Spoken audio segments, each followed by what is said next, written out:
for free and fair trade and protect American jobs by allowing for free and fair competition amongst nations. I yield back. For what purpose does the gentleman from Virginia rise? I rise in opposition to the amendment. Gentleman's recognized.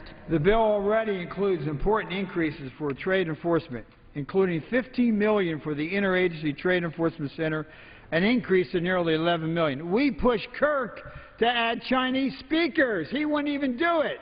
He wouldn't even do it. We have pushed him to do it. This is a bad amendment. The offset is a problem. Sometimes you can come here and be for one thing, but also want to be to protect the other. The cross-agency support account is not free money that can be cut without consequences. The committee has already extracted more than $150 million of savings from this account relative to fiscal year 2012, and NASA will not be able to absorb the additional reductions to efficiencies. NASA has already been cut. Now we want to cut it more. These cuts will include critical programmatic functions. These are the functions that they want to kind of cut in there. Cybersecurity. Cybersecurity to fend off relentless attacks by China. Their computers have been hit. While NASA is a civil agency, much of its technology also has military applications, and protecting this information is a national and economic. That area they'll be taking money from that. Human spaceflight safety oversight. We learned the hard way on the Challenger and Columbia tragedies that relentless attention to safety is necessary. Cuts to this account could hamstring NASA's efforts to minimize the risk of loss of life or property. Verification and validation of mission-critical software that operates the satellites in the space station. We spend billions of dollars on these space projects, and those investments could easily be wasted by fundamental software errors if such software isn't rigorously tested. This account also deals with medical support services to keep the astronauts and ground workers healthy. Many NASA employees work regularly in hazardous environments, and I don't want to be responsible for endangerment. Procurement, operation of agency-wide testing. This account is a big source for jobs. It funds nearly 10,000 contractor work years and nearly 8,000 government employees, FTEs, who carry out these activities. Yeah, I mean, just because it's called cross, you know, it's a thing people, it cuts vital, important things for NASA. And if you want to cut NASA, then you ought to cut this. If you support sticking it to NASA and cutting NASA, then if you're against the Orion, if you're against the commercial crew, if you're against all the things they do for space safety, support this amendment. But if you want to protect NASA, then I urge you to oppose this amendment. And lastly, I take a backseat to no one in this body criticizing the Chinese government.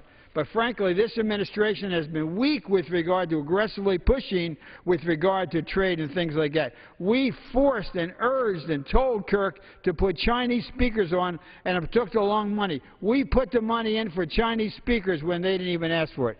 I urge, if you want to protect NASA, I urge a no vote on the amendment. Yield back to balance my time. Gentleman yields back. For what purpose does the gentleman from Pennsylvania rise? Well, in part, I rise out of a desire to have my cake and eat it, too. I agree with the gentleman, Mr. Peters. Does the gentleman move to strike the last word? Yes. I agree with the gentleman, Mr. Peters, that trade enforcement is critically important, and this administration has put a premium in that regard, bringing case after case, the tire case against the Chinese, and we could go through the laundry list. There is an $11 million increase embedded in the bill as it's come to the floor over last year's appropriation. I'm not sure you can find a part of this budget where there's been a more significant increase. However, it is not at the level of what the administration had requested. I could support moving additional dollars in this direction, but this target of the cross-agency account at NASA, which we're going to see repeated dozens of times on the floor, I think is not the appropriate way to go. We don't want to rob our space agency of the important resources it needs to protect our astronauts, to protect its cyber systems.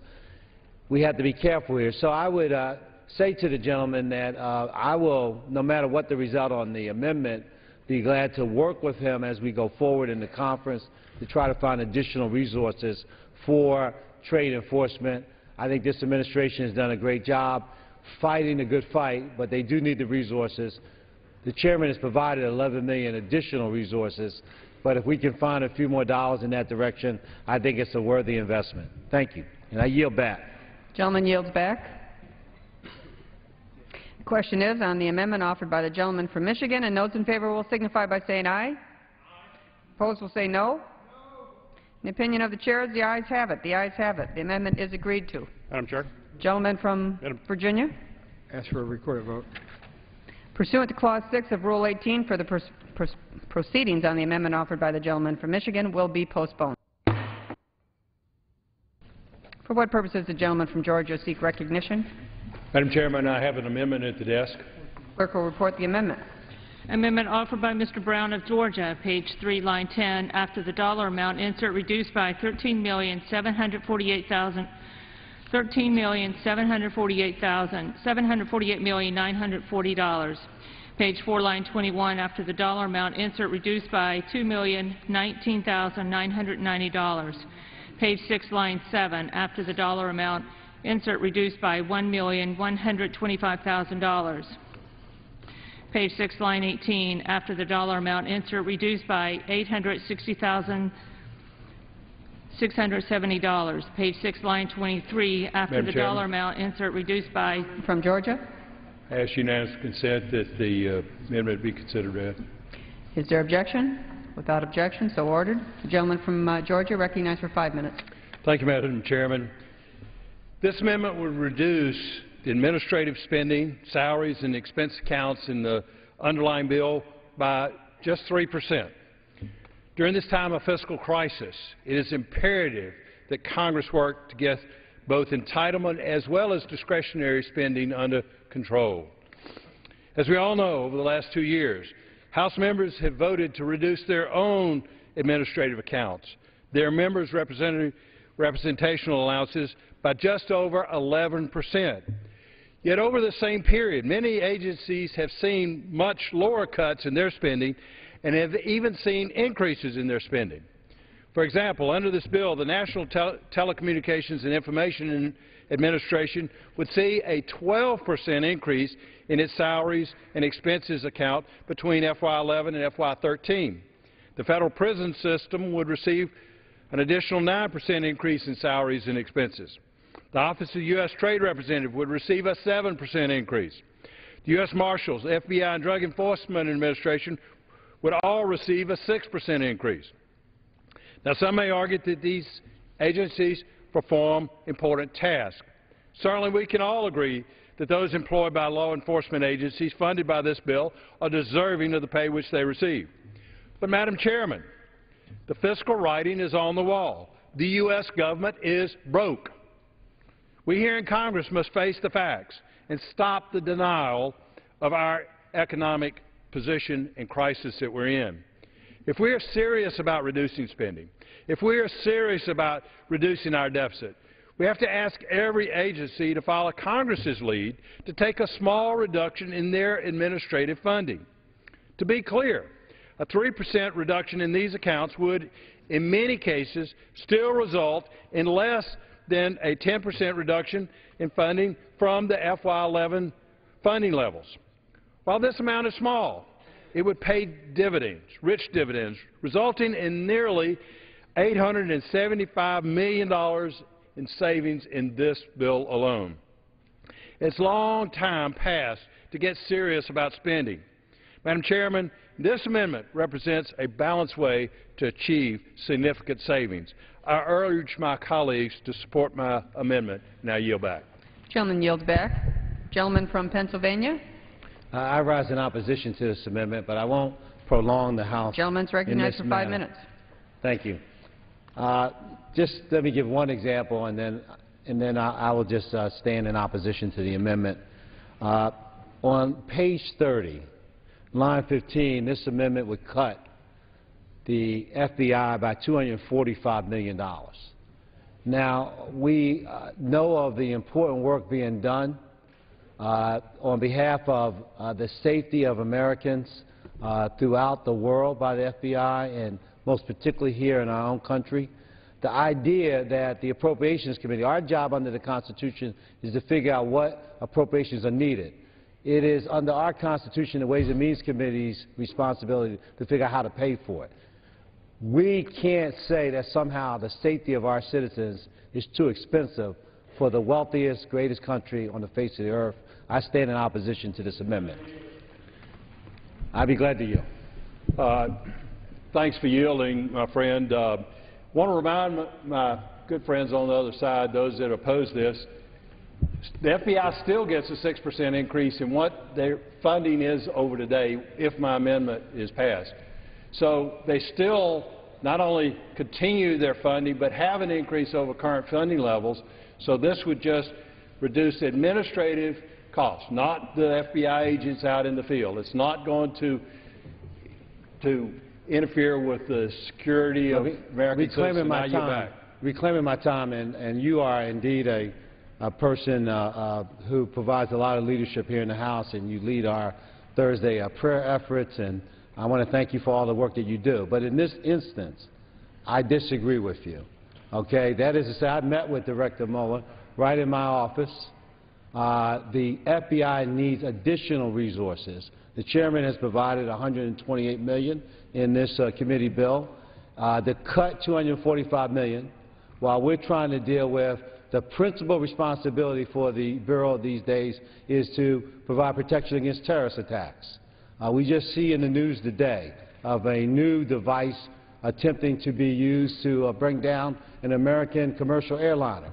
If such a device were to go off, it would cost our economy more, not just in lives, but in real economic costs if we had to reshape our airline industry. It would be, I think, foolish of us as a nation to retreat from investments at this time in the FBI. And on that point, on page 30, line 15, I oppose this amendment. I ask my colleagues to do likewise. Gentleman from Virginia. Thank you. I rise in opposition. I want to thank the gentleman recognized from Georgia. for 5 minutes. His heart is in the right place, and I think the whole concept of getting control of the budget is very, very important. But I rise in opposition. It would cut the FBI, DEA, NIST, U.S. Trade Rep, National Science Foundation. Some of the increases here are in here because the House Intelligence Committee approached us, as Mr. Rogers said. There are two kind of companies in America: those who have been hit by cyber attacks and know it, and those who are hit by cyber by the Chinese and do not know it.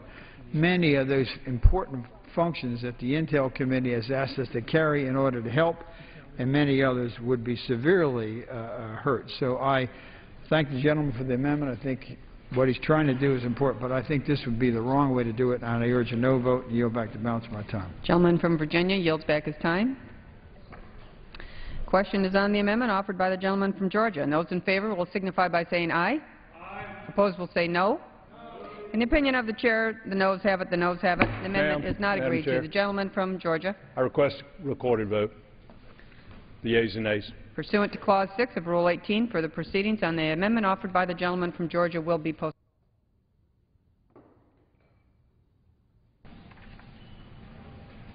For what purpose does the gentleman from California seek recognition? Madam Chairman, I have an amendment at the desk. And the clerk will report the title of the amendment.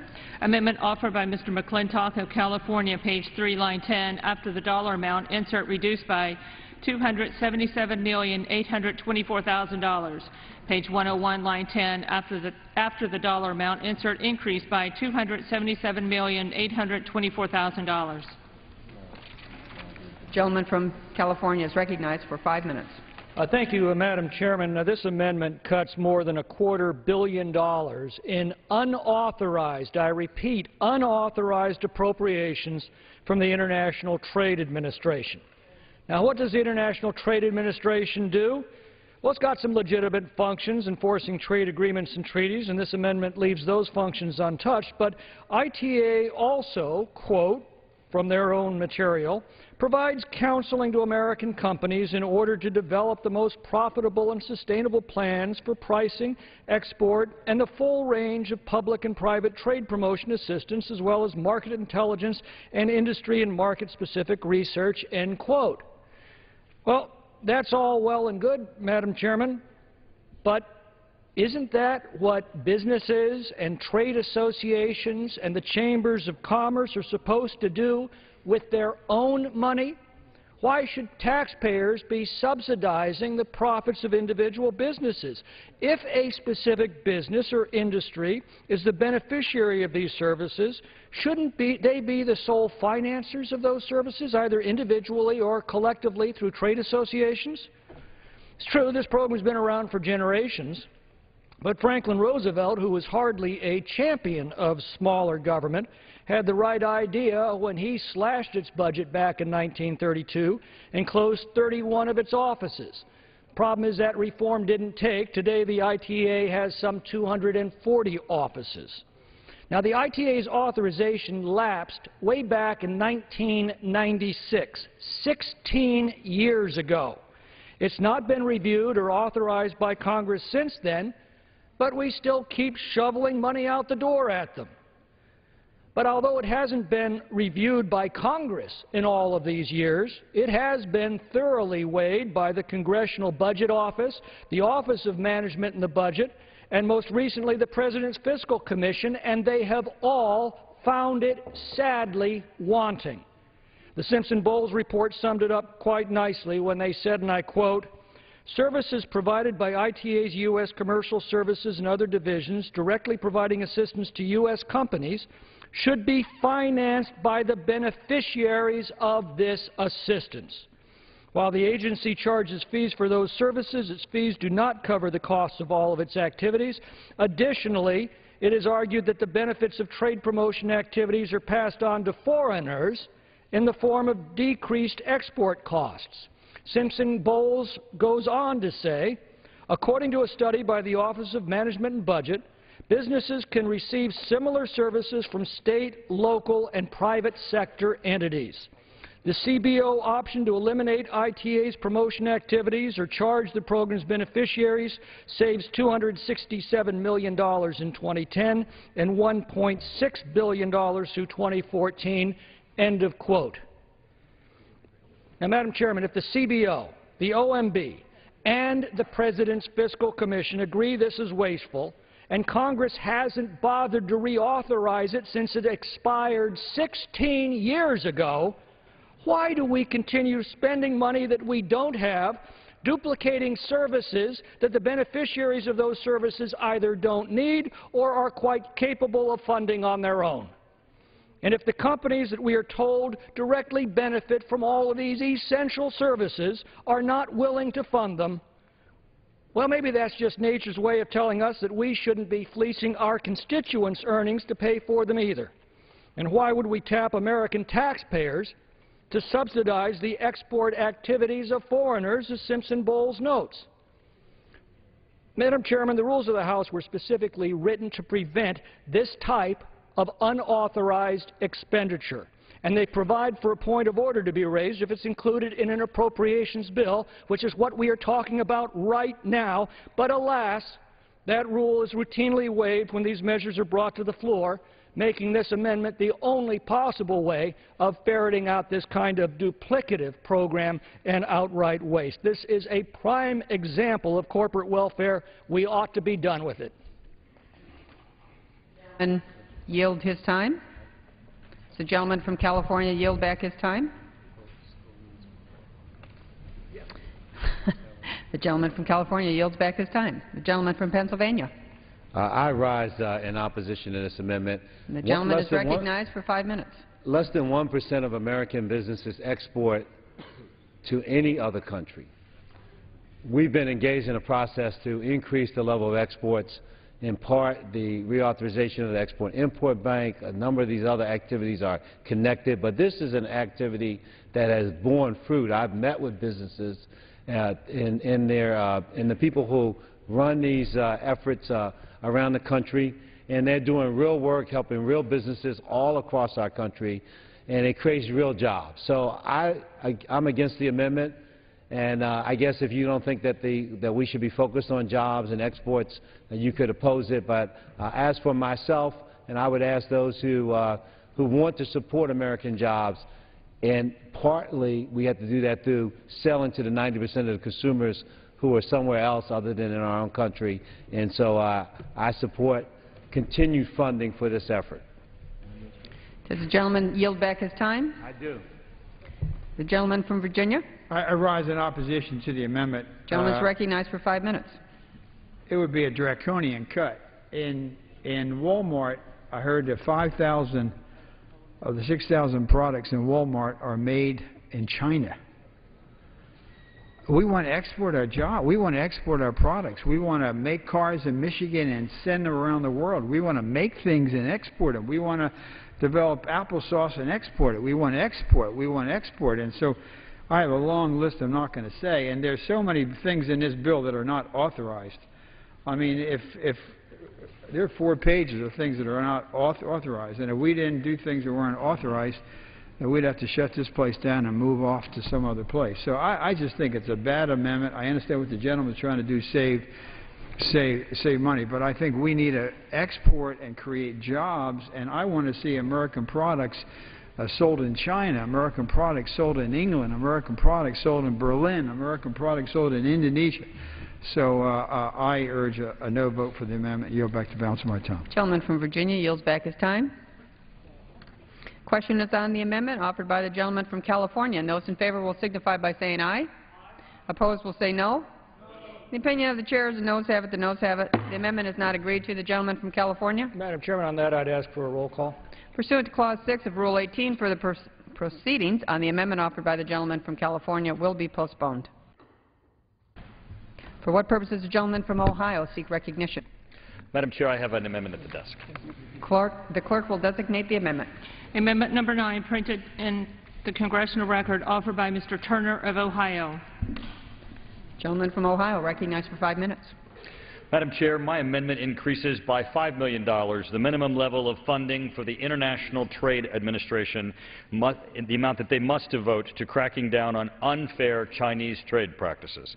We must ensure that U.S. manufacturers and workers can compete on a level playing field in the global marketplace.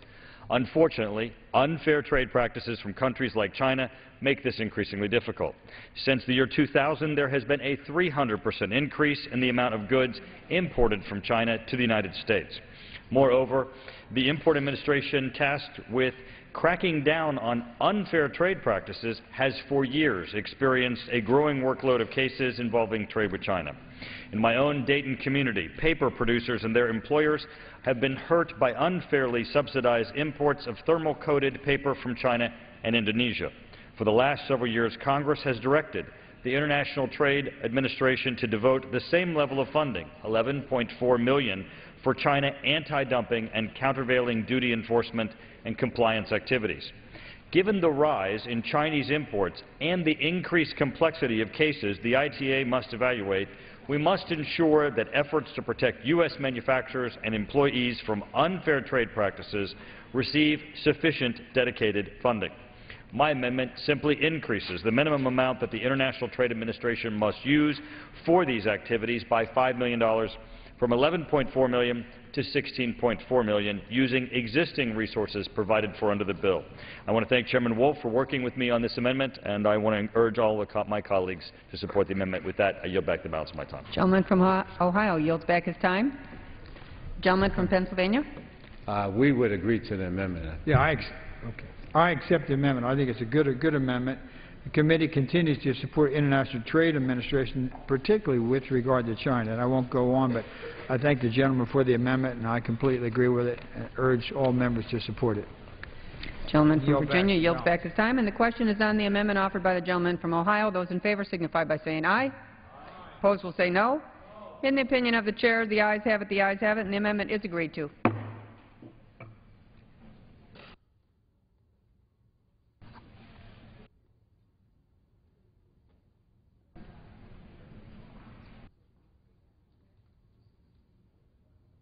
The clerk will read. Page 4, line 1, Bureau of Industry and Security Operations and Administration, $101 million. Economic Development Administration, Economic Development Assistance Programs, $182 million.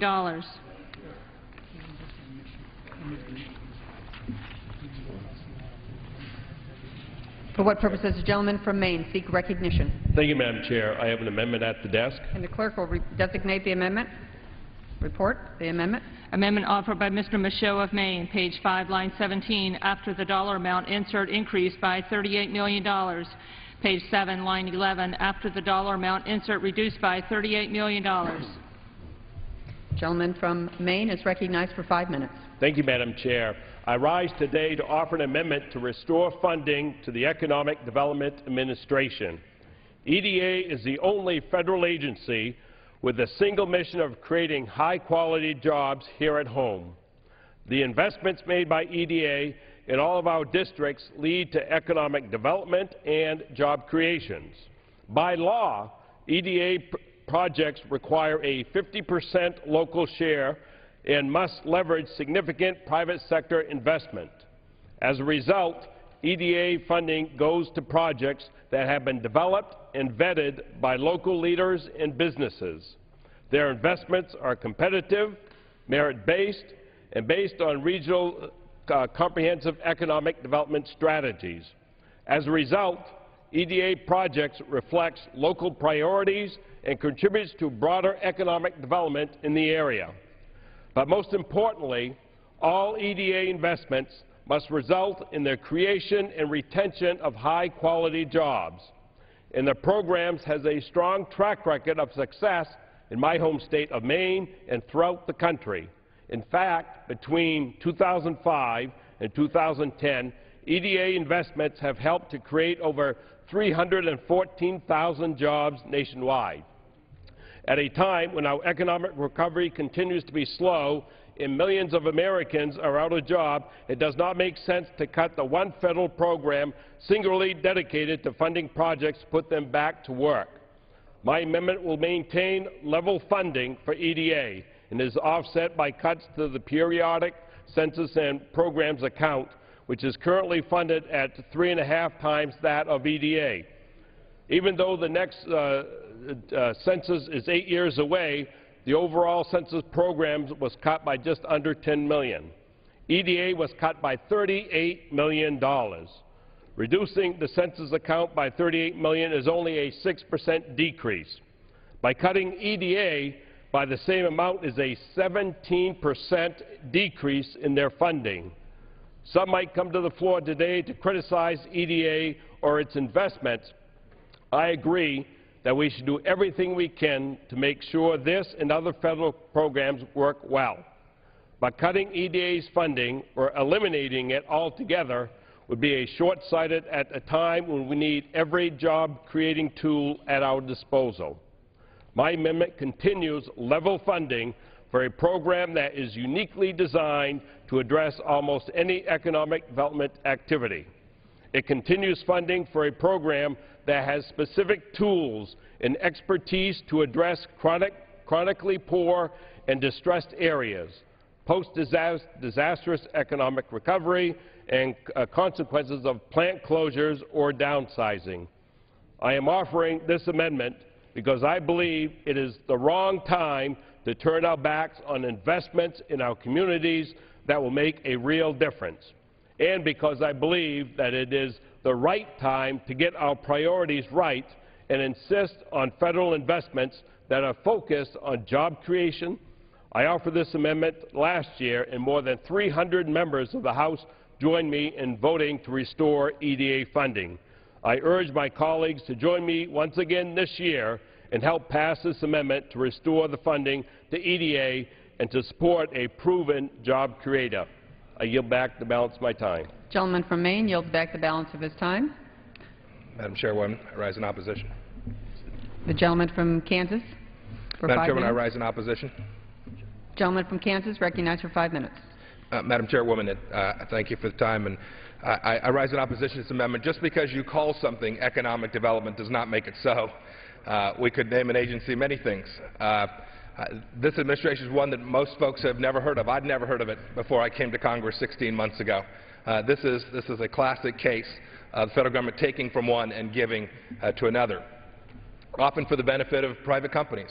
You'll see in a minute that I've got an amendment that takes a very different approach to economic development, how we ought to attack this problem.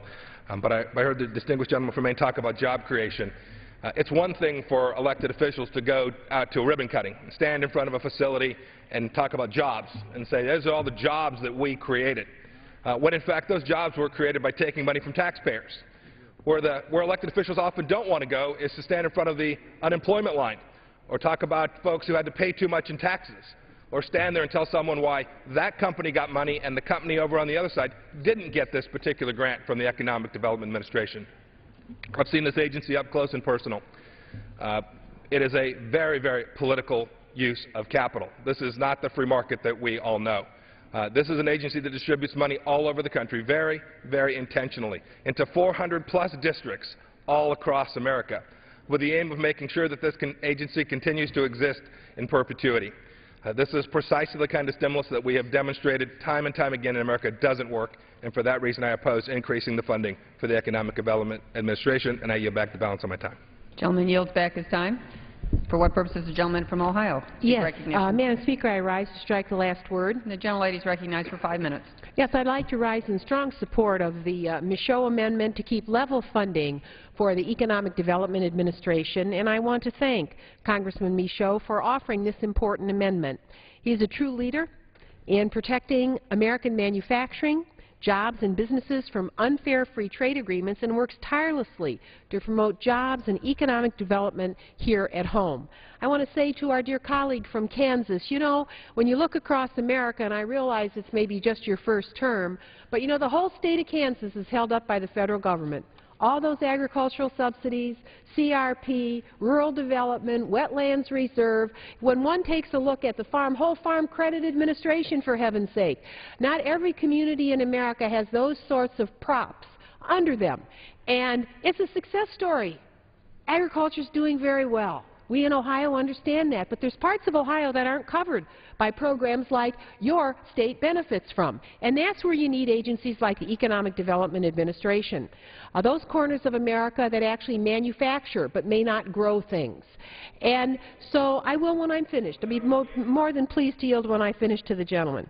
Now, Mr. Chairman, the Republican majority claims their priority is to create jobs and promote economic development. However, here we are today with an appropriation bill that drastically cuts resources for the only government agency whose sole mission is economic development. EDA's diverse portfolio of construction, technical assistance, finance and investment planning, technical assistance are designed to help communities build upon their regional assets to foster job creation and business expansion, particularly at a time when banks are hoarding capital and not lending. EDA's capacity becomes even more important and vital. The American Society of Civil Engineers gave America's infrastructure a D grade and estimated that over the next 5 years, $2.2 trillion are needed to upgrade our nation's infrastructure, ports, for example, to ship some of that grain.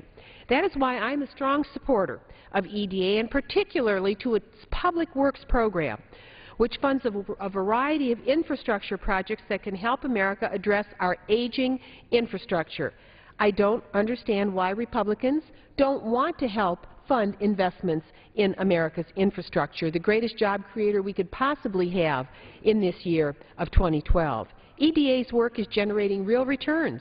So the argument of being concerned with the deficit falls short when you consider EDA. Every dollar in EDA funding is expected to leverage nearly $7 worth of private investment. We've seen it in state after state after state. In fiscal year 2010, EDA created or retained about 48,500 jobs and generated nearly $6 billion in private investment. What a good story that is. Mr. Chairman, I support Mr. Michaud's amendment to restore EDA funding to FY12 levels, and I'd be very pleased to yield to the gentleman from Kansas for any comments he might have. Thank you very much for yielding. You said that because I'm in my first term, maybe I didn't understand. Perhaps it's because you've been here a couple years that you don't appreciate how jobs are really created in the real world, not here in Washington, D.C. And you talked about Kansas.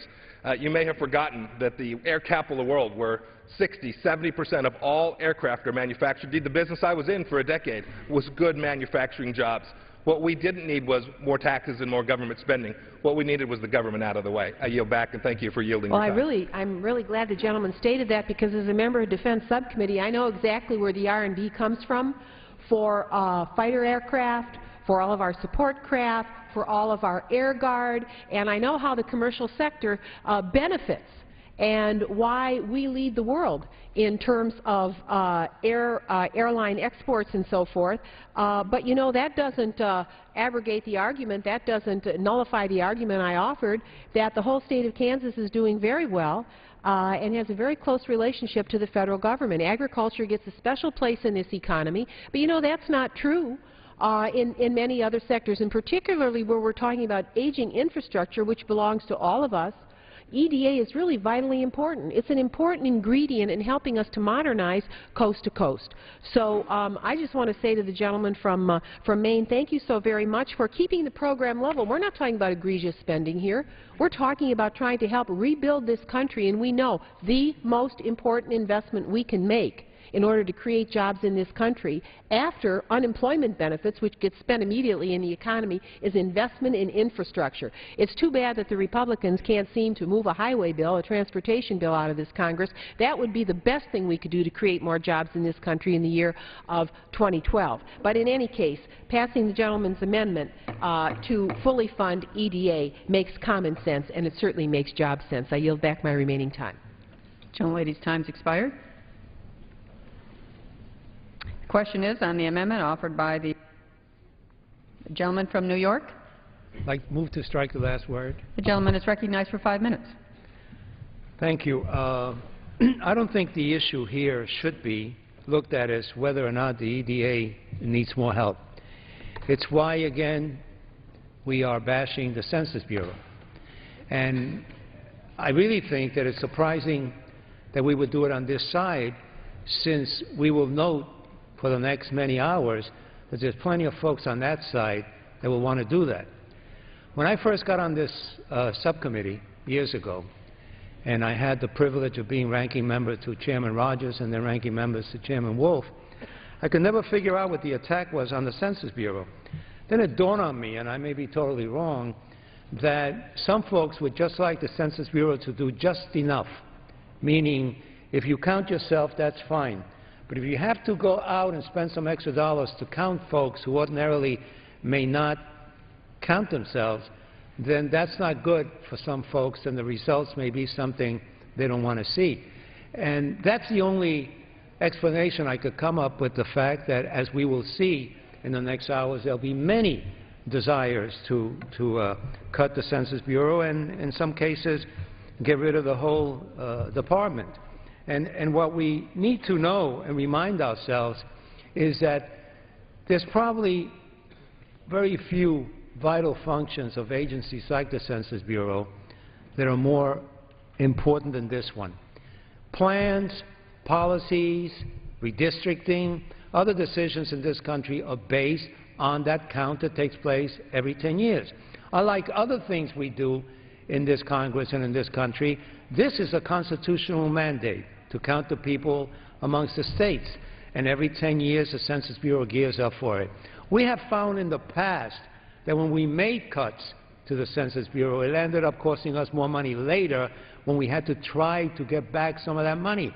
And then states that may be supportive now of cuts later run to us and say, no, no, we need a better count, we need a fairer count, we need a count that will make my state show the true growth in population. So I suspect at the end of today, when this vote is taken, there'll be a mass vote, as has been in the past, for this amendment. But I really think it is totally foolish to continuously bash the Census Bureau and continuously desire not to have a proper count in this country. It is a vital issue, and it's one that we should continue to protect, and that's why I would be one of the few voting against this amendment. I yield back. Gentleman yields back. For what purpose does the gentleman from Pennsylvania seek recognition? I rise in support of the spirit of this amendment. The gentleman strike the last word. Thank you. In the spirit of this amendment, I also have reservations about the offset. But let me talk first about EDA. is critically important. And I'm sorry, I want to apologize to the gentlelady from Ohio. We don't want in this debate to substitute insult for insight. And I think that what we want to do is focus on the issue at hand. We do need to create jobs. The EDA is a program that I think almost everyone should be able to support because it's local decision-making, investing in communities of interest. It's worked in every state in the country to help communities work through difficult economic circumstances when plants close and the like. It's a return of taxpayers' money to their communities for economic development activities. What we need to do as we go forward is to think about how we pay for this. Now, this is a $38 million increase. The offset of the census will have political attractiveness. But the truth is that we can't substitute that for our constitutional responsibilities to conduct a census and to do it properly, and we have to prepare for it. So I'm willing to work with the gentleman as the bill goes through the process to try to find additional dollars for EDA. But I hope that at the end of the day that we're able to provide more revenues for the census to do our job as a Congress to fully fund our constitutional responsibilities to have a census and to do it correctly. And I yield back the balance of my time. Gentleman yields back his time. Question is on the amendment offered by the gentleman from Maine, and those in favor will signify by saying aye. Aye. Opposed will say no. No. In opinion of the chair, the noes have it, the noes have it. The amendment is not agreed to. The gentleman from Maine. Ask for a recorded vote. Pursuant to Clause 6 of Rule 18, further proceedings on the amendment offered by the gentleman from Maine will be postponed.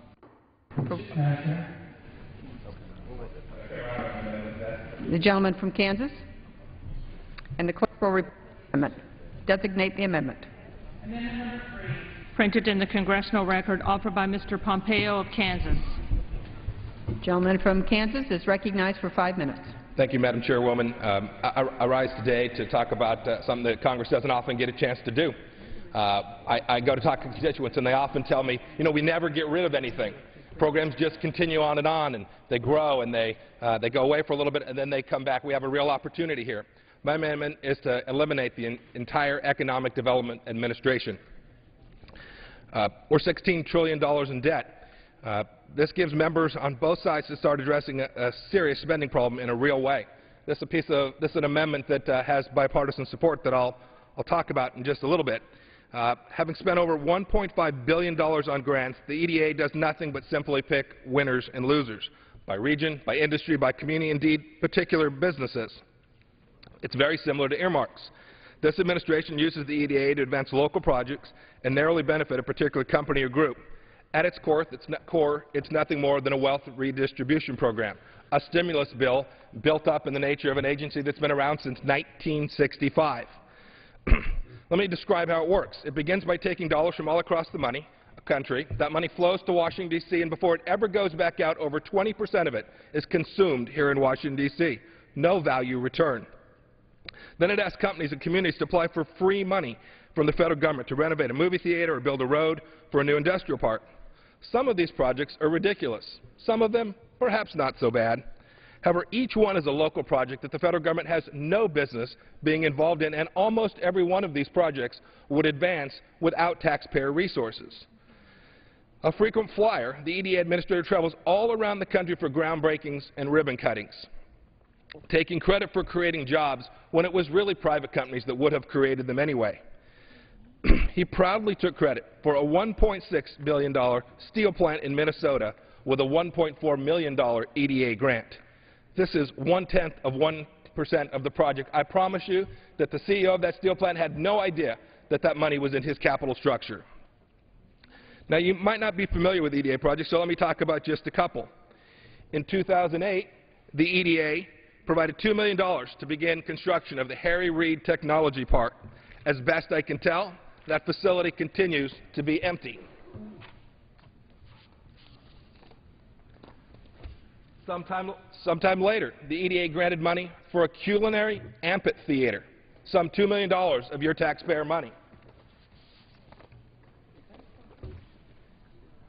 Then, $1.5 million for what I am sure is a beautiful theater. But what business does the federal government have in providing money for a theater such as this? We have many in Kansas, too. We didn't happen to get this particular grant. We didn't strike the EDA lottery. And finally, $500,000 as far back as the 1980s to build replicas of the Egyptian pyramids. To this day, you can't drive to this facility. It is uncompleted. $500,000 of taxpayer money spoiled and wasted. I urge my colleagues to join me in supporting this amendment. Groups like the Business Coalition for Competition, the Club for Growth, Heritage Action, folks who believe in private sector's capacity to create jobs, support this. I'll close with this thought. I talked about this bill being bipartisan. The Simpson-Bowles Commission included the elimination of EDA in its project. It said this agency ought to go away on a bipartisan basis. But more, perhaps surprisingly, in 2008, I want to quote from then-Senator, now President Barack Obama, who criticized the EDA as, quote, little more than a fund for corporate welfare. Madam Chairman, I agree with the President. I hope my colleagues will join me in supporting the Pompeo amendment to this bill. With that, I yield back the balance of my time. Gentleman from Kansas yields back the balance of his time. The gentleman from Virginia. Thank you, Madam Chair. I rise in opposition to the gentleman's amendment. It would zero out. The gentleman is recognized for 5 minutes. It would zero out EDA. And last year, the House voted 305 to 127 to, strangely enough, to increase funding for EDA by $80 million. This year, we are funding the EDA at $219.5 million, which is $38 million less than the base appropriation provided to EDA last year. Last year and this year, though, we in the subcommittee directed the EDA to designate a portion of its grant funding to work with companies to bring back their outsourced manufacturing activities to economically distressed communities in the United States. So we have asked them to change their whole thrust of the grants to not do what the gentleman said, and I think he makes some valid points here, but to now have it whereby a community can work to incentivize to bring a company back from China or back from Mexico. So last year, the House voted 305 to 127 to increase the funding to EDA by $80 million. This year, we were at 219.5, $38 million less. So I urge a no vote and yield back the balance of my time. Back his time. For what purpose does the gentleman from Maine seek recognition? Word. The gentleman is recognized for 5 minutes. Thank you, Madam Chair. I rise today in strong opposition to this amendment to eliminate funding for EDA. As I mentioned earlier, EDA is the only federal program whose focus is to create jobs. The program funds merit-based, competitive grants for projects that also require local funding. And EDA's grants decision process is void of political influence and awards grants based on merit. The economy is improving, but we're not back on our feet yet. And the 12 million Americans are out there still looking for work. Now is not the time to eliminate this program. My friend from Kansas calls EDA a wealth distribution program and argues that it picks winners and losers. The financial crisis picked winners and losers. In contrast, EDA is bound by law to provide investment only to communities experience economic distress. 305 members of the House from both parties, including the gentleman from Kansas, voted to fully fund this program last year. So I urge my colleagues to once again support the EDA in a vote against this amendment to eliminate the program. I yield back the balance of my time. Gentleman yields back his time. For what purpose does the gentleman from Pennsylvania seek recognition? Well, I rise in opposition to the amendment, and the gentleman is recognized for 5 minutes. And I think the gentleman might be in opposition. Last year, he voted to increase by $80 million to EDA as we went through this process. And today he comes and says he wants to zero it out. Let me just put this in some context. That is that we've seen gas prices go down for the last 5 weeks in a row. 200,000 homeowners today have their principals being reduced. We've got 4.25 million jobs created over 26 months by the private sector. Our economy, unlike those in Europe, which Britain has slumped into a double-dip recession. We got 25% unemployment in Spain. America is coming back. So this notion that somehow we need to kind of just stop trying to help communities move in the right direction, I don't think makes a lot of sense to me. And so I joined the chairman on the majority side asking that we oppose this amendment to, if there's some people somewhere who don't want economic development assistance from the federal government, they don't need to apply. These are merit-based, competitive grants, locally decided, and it's helping communities all across our country. We had testimony in the Appropriations Committee from members on both sides of the aisle about work being done by EDA in Alabama and all across our country. So the notion that we should support this amendment to zero this agency out, to me, doesn't move us in the right direction. We want to go forward as a country. I move to oppose this amendment. The gentleman yield back his time. For what purpose does the gentleman from California seek recognition? Madam Chairman, I move to strike the last word. And the gentleman is recognized for 5 minutes. Madam Chairman, I rise in strong support of the amendment offered by the gentleman from Kansas. The new House Republican majority was elected last year with the specific charge to bring wasteful spending under control. We can't blame the Senate or the President if there's waste in the budget anymore. Money doesn't get spent by this government unless the House says it gets spent. In a very real constitutional sense, the buck starts here. Now, here we have an appropriations bill originating in this House that still has outrageously wasteful and indefensible programs in it, and the flagship of that waste is the $182 million in unauthorized, there's that word again, in unauthorized spending for the Economic Development Administration. This is solely and simply a slush fund that gives away money for the most dubious of local projects. Local projects that benefit local communities should be funded locally. We shouldn't be robbing St. Petersburg to pay St. Paul. We've got to ask ourselves, if these projects are so important to local communities, why are those local communities unwilling to pay for them? And if the communities that directly benefit from these projects are unwilling to pay for them, why are we spending federal money that we don't have? To add insult to insanity, this particular agency is sitting right now on $845 million. Why on earth would we provide it with another $180 million? We ought to abolish this agency and recover the unspent funds, not throw good money after bad. You know, Tim Carney hit it on the head in the Washington Examiner last October when he wrote this. He said, quote, "Nearly every Republican voted against President Obama's stimulus in 2009, arguing that the deficit was too high, that government shouldn't be in the game of picking winners and losers, and that Washington doesn't create jobs. But the EDA adds to the deficit, picks winners and losers, and purports to create jobs. If Republicans vote to continue the EDA, they flaunt their hypocrisy to critics."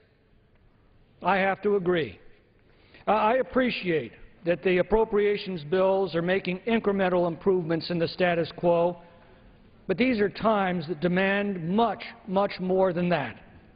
When members vote for these appropriations bills, they become responsible for the spending in them and for the waste in them, and I, for one, do not intend to explain to my constituents that a culinary amphitheater was worthy of $2 million of their hard-earned taxes. And this spending is simply indefensible. With any accountability, this ought to be the poster child for waste in government.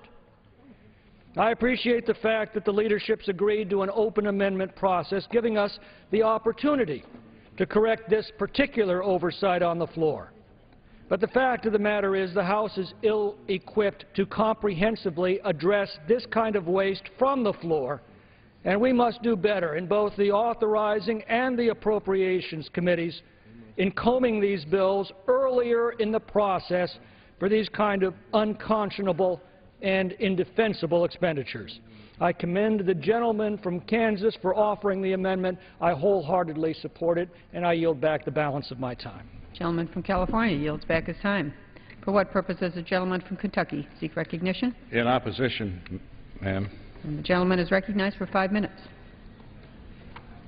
Madam Chairwoman, my district has historically lagged behind in the Commonwealth and in the nation, which is why I have made the economic development of rural Kentucky my top priority since coming to Congress.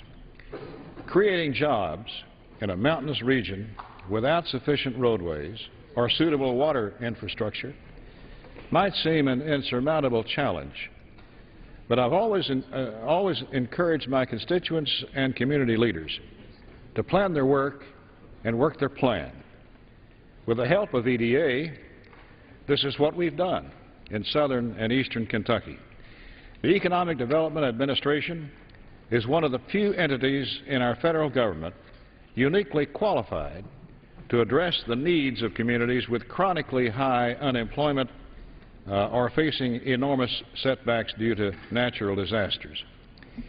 EDA's grants, awarded in a competitive fashion, leverage over $10 from the private sector for every federal dollar invested and are targeted at facilities that are essential for private industry to remain or locate in these underachieving areas. As a result of these targeted investments in water systems, workforce training centers, intermodal facilities, or broadband networks, struggling communities around the country have seen the creation of some 314,000 jobs in the last 7 years. I wholeheartedly concur with the sponsor of the amendment that the role of the federal government isn't to create jobs, but instead to create the conditions favorable for private sector job creation. By partnering with local area development districts, leveraging public and private dollars, and engaging the local workforce, EDA does just that.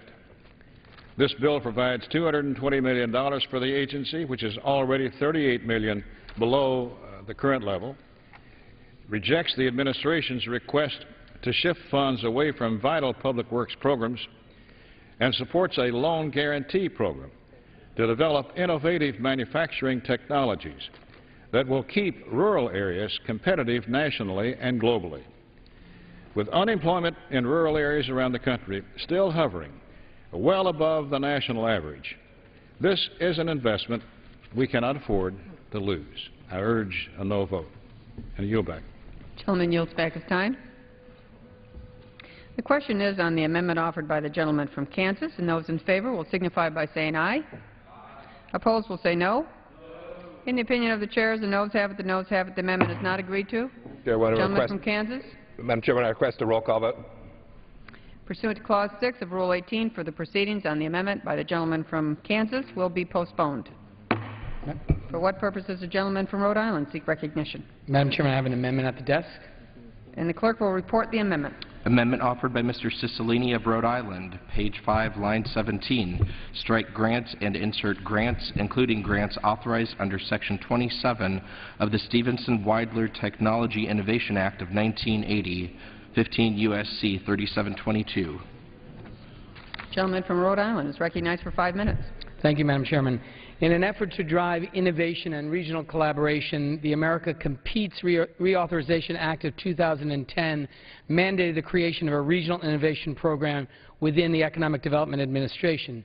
This program is intended to encourage and support the development of regional innovation strategies, including regional innovation clusters and science and research parks.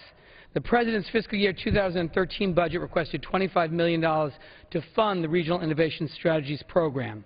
Funding for the Regional Innovation Program would support the Economic Development Agency's interagency effort to build regional innovation clusters, including the Jobs and Innovation Accelerator Challenge. The Jobs Accelerator is a competitive interagency grant that supports the advancement of high-growth regional industry clusters, very important all across America and particularly important in my home state of Rhode Island. EDA is currently working in partnership with other federal agencies, including the Department of Labor's Employment and Training Administration and the Small Business Administration, to promote regional collaboration to spur job growth and economic development. The Jobs Accelerator aggregates existing investments and technical assistance from multiple federal agencies to strengthen regional industry clusters, networks of interconnected firms and institutions working to accelerate job growth, business formation and expansion, innovation, workforce training, and small business development. A targeted investment in this program will help federal, state, and local entities leverage existing resources, spur regional collaboration, and advance economic recovery and job creation efforts in high-growth industries.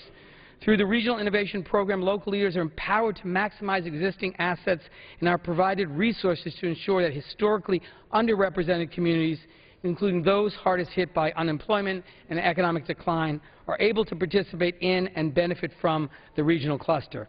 My amendment is simple and straightforward. It does not create any new program or authorization. It does not increase or decrease a single account in the appropriations bill for the Department of Commerce and Justice, Science, and related agencies.